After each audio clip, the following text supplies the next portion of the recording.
দিশার ভেজ কিচেনে তোমাদের সবাইকে স্বাগত।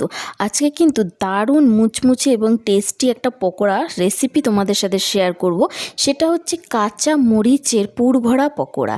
এই কাঁচা মরিচ কিন্তু নর্মাল কাঁচা লঙ্কা বা কাঁচা মরিচ নয়, এটা হচ্ছে রাজস্থানি কাঁচা মরিচ বা কাশ্মীরি যে কাঁচা মরিচ পাওয়া যায়, কাঁচা লঙ্কা যেটা আমরা বাজারে কিনতে পাই সেই ধরনের। দেখো, দেখে বুঝতেই পারছো তোমরা যে এটা মোটা মোটা হয়, এটাতে কিন্তু ঝাল লাগে না।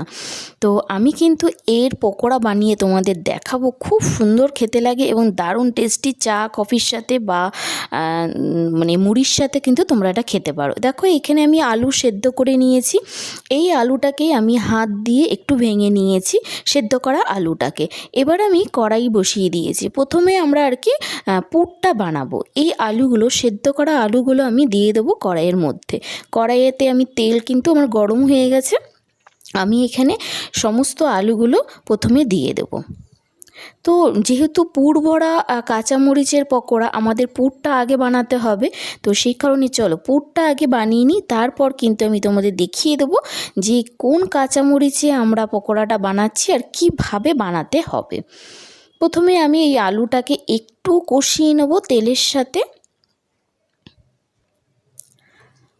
এবার আমি দিয়ে দেবো আদা, কাঁচা লঙ্কা আর একটা টমেটো একসাথে কিন্তু আমি বেটে নিয়েছিলাম। এখানে কিন্তু আমার পরিমাণটা অনেকটা আলুর, তো সেই কারণে কিন্তু আদা, কাঁচা লঙ্কা বাটা এবং টমেটোটার যে পেস্টটা সেটাও কিন্তু অনেকটা, দেখে তোমরা বুঝতেই পারছো। এরপর দেখো, আমি সমস্ত কিছু একসাথে কিন্তু ভালো করে কষিয়ে নেব। এই পুরটা কিন্তু তোমরা বানিয়ে কিন্তু রেখেও দিতে পারো ফ্রিজে, অনেক দিন পর্যন্ত কিন্তু এই পুরটা থাকে। তো তোমাদের যখন ইচ্ছে হবে তখন কিন্তু তোমরা পকোড়ার মধ্যে দিয়ে খেতে পারো, লঙ্কার মধ্যে দিয়ে। এরপর দেখো, এখানে আমার কষানো হয়ে গেছে। আমি এখানে দিয়ে দেবো লবণ, পরিমাণ মতো আমি লবণ দেবো এখানে। আমি আলু সেদ্ধর সময় লবণ দিয়েছি তাই অল্প দিলাম। এরপর দিয়ে দেবো এখানে আমি হলুদের গুঁড়ো। এরপর আমি কিন্তু দিয়ে দেবো এইখানে জিরের গুঁড়ো। এখানে আমি ভাজা জিরের যে গুঁড়ো হয় সেই জিরের গুঁড়ো, ভাজা জিরের গুঁড়ো আমি এখানে দিলাম। এরপর আমি এখানে দিয়ে দেবো ধনের গুঁড়ো, 1 চামচ মতো ধনের গুঁড়ো দিলাম। এই সমস্ত কিছু মশলা কিন্তু আমি একসাথে ভালো মতো কিন্তু কষিয়ে নেব। আলুর সাথে ভালো করে কষিয়ে নিতে হবে। দেখো, এখানে কিন্তু মশলার সাথে কিন্তু আলুটা ভালো করে আমি কষিয়ে নিচ্ছি এবং খুন্তি দিয়ে যে আলুগুলো একটু বড় আছে যেগুলো, সেগুলো কিন্তু ভেঙে নিতে হবে। দেখো, এখানে আমার ভালো মতো কষানো হয়ে গেছে। ওই মশলার বাটির মধ্যে সামান্য একটু জল কিন্তু দিয়ে আমি আলুর মধ্যে দিয়ে দেবো। এখানে কিন্তু বেশি জল দেওয়া যাবে না, পুরটা কিন্তু একদম শুকনো হবে। তো সামান্য একটু জল দিয়ে দিলাম, দিয়ে কিন্তু আমি পুরটাকে ভালো মতো কিন্তু আবার কষিয়ে নেব। এই পুরটা কিন্তু মেন তোমার মরিচে পকোড়ার। তো পুরটা কিন্তু ঠিকঠাক করে বানাতে হবে, আর পুরটা যত টেস্টি হবে পকোড়াটা কিন্তু তত বেশি টেস্ট লাগবে খেতে। তো পুরটা আমি ভালো করে কষাতে থাকবো, একটু টাইম নিয়ে করবে তোমরা, আর আঁচটা কিন্তু মিডিয়াম রেখে তোমরা করবে, হাই কিন্তু করবে না। দেখো, এখানে কিন্তু আমার পুরটা রেডি হয়ে গেছে। দেখে বুঝতে পারছো যে কড়াই থেকে কিন্তু আমার আলুর যে পুরটা সেটা ছেড়ে দিচ্ছে এবং তেল তেল উঠছে। যখনই তোমরা দেখবে কড়াই থেকে ছেড়ে দিচ্ছে আলুর পুরটা এবং তেল উঠেছে, তখনই মনে করবে যে তোমাদের পুর কিন্তু একদম রেডি হয়ে গেছে। এবার এটা আমি ঠান্ডা হতে একটু সময় দেব। ঠান্ডা না হলে কিন্তু আমি পুরটা মরিচের মধ্যে ভরতে পারবো না। আমি এবার ব্যাটারটা বানিয়ে নেব। দেখো, এখানে আমি বেসন নিয়েছি, আমি নেব এখানে 4 চামচ বেসন। তো এখানে কিন্তু আমি 4 চামচ বেসন দেব, আর সাথে নেব কিন্তু আমি সুজির পরিমাণটা একটু কম হবে। 4 চামচ বেসন হলে আমি নেব এখানে 2 চামচ সুজি দেওয়াতে তোমাদের কি হবে বলো তো, পকোড়াটা বেশি মুচমুচে হবে, তাই আমি 2 চামচ এখানে দিয়ে দিলাম সুজি। এরপর আমি এখানে দিয়ে দেবো সামান্য লবণ আর দিয়ে দেবো একটু হলুদ।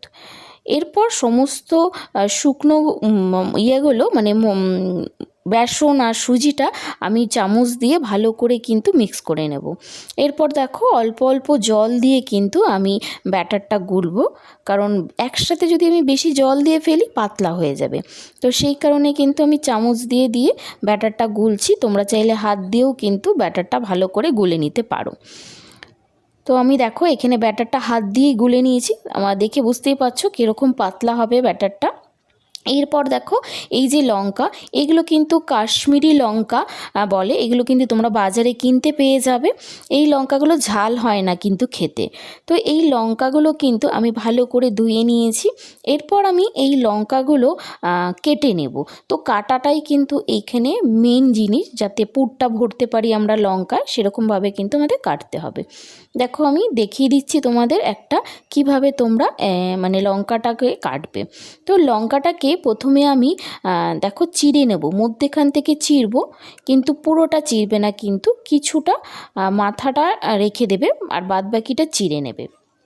এরপর কি করবে, ছুরির সাহায্যে তোমরা লঙ্কার ভেতরে যে বীজগুলো আছে সেগুলো কিন্তু ভালো করে বার করে নেবে, মানে পরিষ্কার করে নিতে হবে বার করে। দেখো আমি সমস্তগুলো করে নিয়েছি, দেখে বুঝতেই পারছো ভেতরে লঙ্কার বীজগুলো কিন্তু পুরোপুরি কিন্তু আমি পরিষ্কার করে বার করে নিয়েছি। দেখো আমি তোমাদের দেখিয়ে দিলাম, এইভাবে কিন্তু লঙ্কার বীজগুলো ভেতর থেকে বার করে নিতে হবে। এরপর আমি পুর ভরবো। তো পুর ভরাটাও আমি তোমাদের দেখিয়ে দিচ্ছি। দেখো আলুরটাকে ঠান্ডা হয়ে গেছে, আমি দেখো হাতের সাহায্যে আলুটাকে একটু লম্বা করে করে নিলাম। তারপরে কিন্তু আমি লঙ্কার ভেতরে দিলাম। দেখো এইভাবে কিন্তু তোমরা আলুর পুরটা ভেতরে ভরবে এবং চাপ দেবে, যে এক্সট্রাটা সাইডে আর কি লেগে থাকবে সেটাকে এইভাবে বার করে নেবে। এটা করা কিন্তু খুবই সহজ, কঠিন কোনো ব্যাপার নেই কিন্তু। আর খেতে কিন্তু অসাধারণ লাগে এই লঙ্কার মানে মরিচের পুর ভরা আর কি পকোড়া, দারুণ টেস্টি হয়। এইভাবে কিন্তু দেখো আমি সমস্ত লঙ্কাগুলো কিন্তু এইভাবে পুরগুলো ভরে নেব। দেখো এইগুলো আমার পুর ভরা রেডি হয়ে গেছে সমস্তগুলো। এবার আমি কি করব, বেসনের মধ্যে দিয়ে কিন্তু আমি পকোড়াগুলো ভেজে নেব কিন্তু। তো এই পকোড়াটা কিন্তু গরম গরম খেতে অসাধারণ লাগে। এই হলো আমার ব্যাটার। আমি কিন্তু এবার কড়াই বসিয়ে দেবো, যাতে তেলটা কিন্তু গরম হওয়ার জন্য। এখানে আমি দেখো কড়াই বসিয়ে দিয়েছি, এখানে আমি তেল মানে সাদা তেল দিয়ে ভাজবো। এবার আমি এই বেসনের মধ্যে কিন্তু লঙ্কা মানে মরিচ বলো লঙ্কা বলো যে যাই বলো, তো এইগুলো দেব, দিয়ে ভালো করে কিন্তু আমি ব্যাটারটা লাগাবো লঙ্কার মধ্যে। দেখো যেইভাবে আমি লাগাচ্ছি, লাগিয়ে নিয়ে এরপর কি করবে, একটু গাঢ় করবে, পাতলা করলে কিন্তু গায়ে লাগবে না।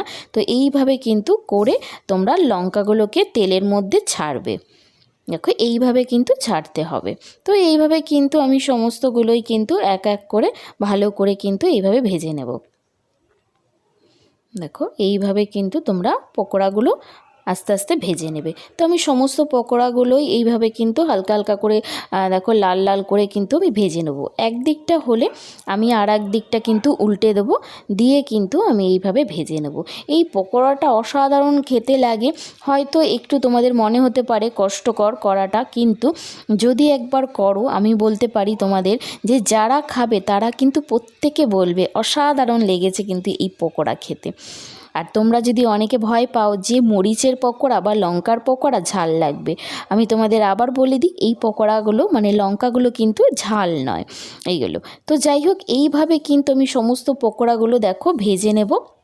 আর দারুণ টেস্টি খেতে, আমি বারবার বলছি, কারণ কি সত্যিই অসাধারণ লাগে খেতে এই পকোড়াগুলো। তো তোমরা চা কফির সাথে কিন্তু খেতে পারো, মুড়ি দিয়ে খেতে পারো, যে যেরকমভাবে ইচ্ছে তোমরা এই পকোড়াটা খেতে পারো। তাহলে বন্ধুরা কেমন লাগলো আমার এই মরিচ পকোড়া?